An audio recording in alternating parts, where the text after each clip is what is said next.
Quelqu'un a dit, en politique, les amis sont souvent plus encombrants que les adversaires. Les amitiés évoluent, se consolident et parfois se brisent sous le poids des événements.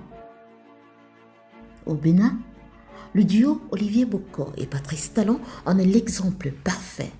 Leur amitié, longtemps perçue comme inébranlable, est aujourd'hui mise à rude épreuve. Mais pour comprendre cette rupture apparente, il faut remonter le temps. Il faut remonter le fil de l'histoire. Là où tout a commencé. L'affaire de la tentative d'empoisonnement de l'ancien président Thomas Boniaï.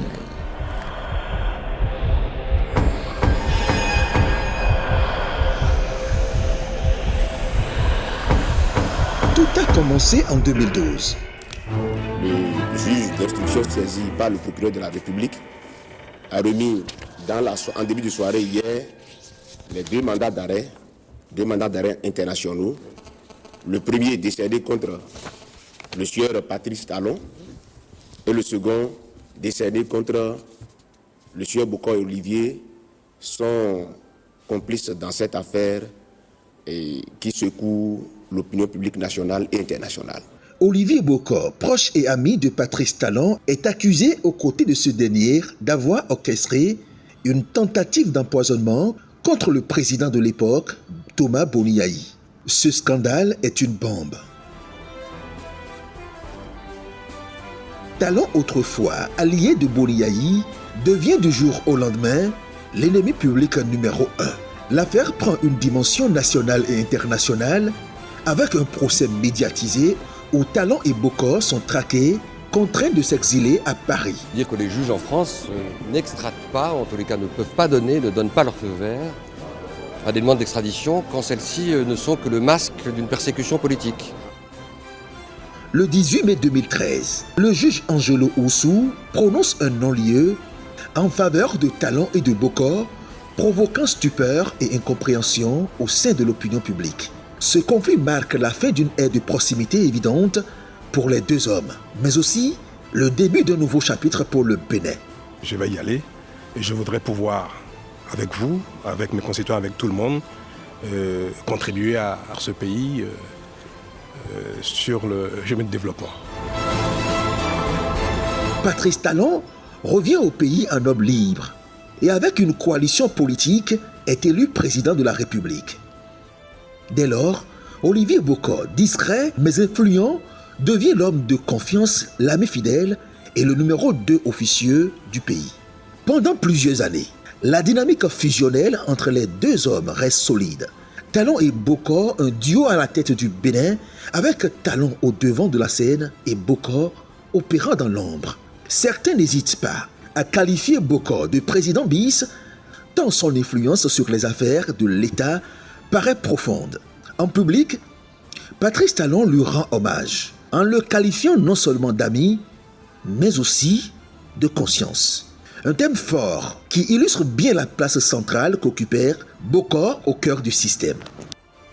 Mais à la descente, les signes d'un malaise apparaissent. Des rumeurs de tension au motif d'une indécente succession entre les deux hommes circulent et ont l'air exagérées. L'arrestation récente d'Olivier Boko dans une affaire de tentative de coup d'État confirme les doutes et bouleverse l'image de l'amitié et de la loyauté indéfectible. Boko est cité aux côtés de l'ancien ministre des Sports, Oswald Obeki, lui aussi proche de Talon, dans un complot présumé visant à déstabiliser le pouvoir en place. Présenté à la Cour de répression des infractions économiques et du terrorisme, Boko et Obeki sont incarcérés en attendant leur jugement. Cette nouvelle laisse pantois plusieurs questions. Comment en est-on arrivé là? Olivier Boko, victime d'un coup politique ou coupable de trahison? Talon, victime naïve de Olivier Boko? Patrice Talon est face à un dilemme profondément personnel. L'ami conscience. Est-il devenu l'ami ennemi ou sont-ils tous deux victimes d'une sombre conspiration bien oudie visant à le fragiliser? Il faut croire qu'en politique, les alliances sont volatiles. Les amitiés sont testées. La loyauté mise à rude épreuve et la frontière entre amis et ennemis est vite franchi. Coup politique. Intrigue d'État ou résultante de circonstances inévitables, après une ambiance irritante et malvenue, l'arrestation d'Olivier Bokor marque un tournant décisif dans le jeu politique et redéfinit les angles à l'horizon 2026. Patrice Talon, férocement contre une probable candidature, de son cercle restreint avait déclaré « Je n'ai pas d'amis en politique ». Et il a bien raison. Personne n'a d'amis en politique. L'histoire du monde l'a prouvé à suffisance. Mais, ce qui reste après Boni Yayi, Patrice Talon et aujourd'hui Olivier Bokor, reste vous et nous. C'est le Bénin. C'est la nation. Et tout doit converger à son progrès. Pour refléter au mieux notre engagement envers les communautés au Bénin, en Afrique et dans le monde, votre plateforme média Reporter Bénin Monde embrasse une plus large vision et devient Reporter Média Monde. Nous sommes le trait d'union entre les communautés et les gouvernants. Suivez-nous via notre site www.reportermediamonde.com et en vous abonnant à nos différentes pages sur les réseaux sociaux. Reporter Média Monde. Nous faisons de votre information l'actualité du moment.